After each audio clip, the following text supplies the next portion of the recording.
টিনের চালের উপর কৃত্রিম বৃষ্টির ব্যবস্থা করেছে। এখন খাওয়া দাওয়া করে অনেক তৃপ্তি পাচ্ছি, ভালো লাগতেছে।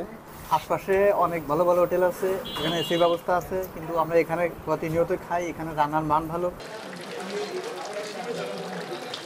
টিনের চালের উপর বইছে বৃষ্টির মতো জলধারা। প্রাকৃতিক বৃষ্টি নয়, তবে গরম কমাতে কৃত্রিমভাবে তৈরি করা হয়েছে এই পানি প্রবাহের। ঠিক যেন বৃষ্টির মতো ঝরে পড়ছে টিনের চালে। টিনের চালে ঝুমঝুম বৃষ্টির আওয়াজ হচ্ছে, ঢেউ টিন বেয়ে ঝরছে জল।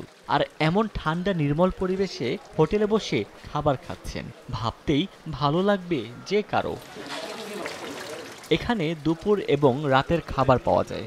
আশপাশে খাবারের দোকানগুলোতে শীতাতপ নিয়ন্ত্রিত সুসজ্জিত হওয়ায় ক্রেতাদের ভিড় থাকলেও তার হোটেলটি টিনের তৈরি পুরনো ঘর হওয়ায় ভ্যাপসা গরমে টিকে থাকা কঠিন হতো।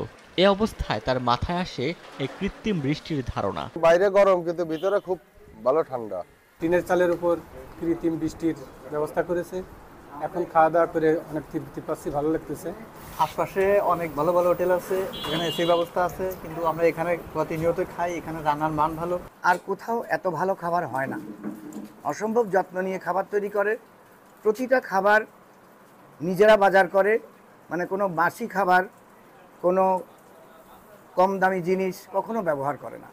বিকাশে কম খরচে ক্যাশ আউটের লিমিট বেড়ে 50,000, প্রিয় এজেন্টও 2টা।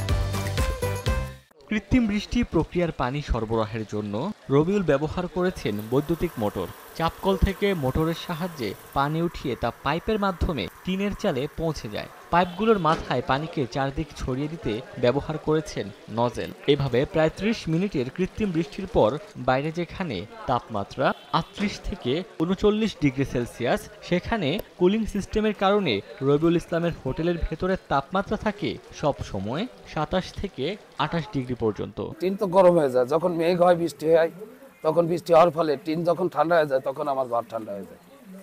তা আমি এই বৃষ্টির চিন্তা থেকেই মনে করলাম যে এই টিনের উপরে যদি পানি দেওয়া যায়, তাহলে ঠান্ডা পানি দেওয়া গেলে দেখা গেলো আমার টিন ঠান্ডা হয়ে যাবে, তাহলে ঘর ঠান্ডা হবে। এই বৃষ্টির থেকেই আমার এই চিন্তা ভাবনাটা আসছে। অভিনব এমন উদ্ভাবনের দেখা মিলবে মাগুরা সদর উপজেলার ইসলামপুর পাড়ায়। রেজিস্ট্রি অফিসের পেছনের সড়ক ঘেঁষে রবিউল ইসলামের মুসলিম হোটেল নামের খাবারের দোকান। মাত্র 20 থেকে 25,000 টাকা খরচ করে তৈরি করা রবিউলের এই কৃত্রিম বৃষ্টি জয় করেছে ভোজন রসিকদের মন। সময় সংবাদ, মাগুরা।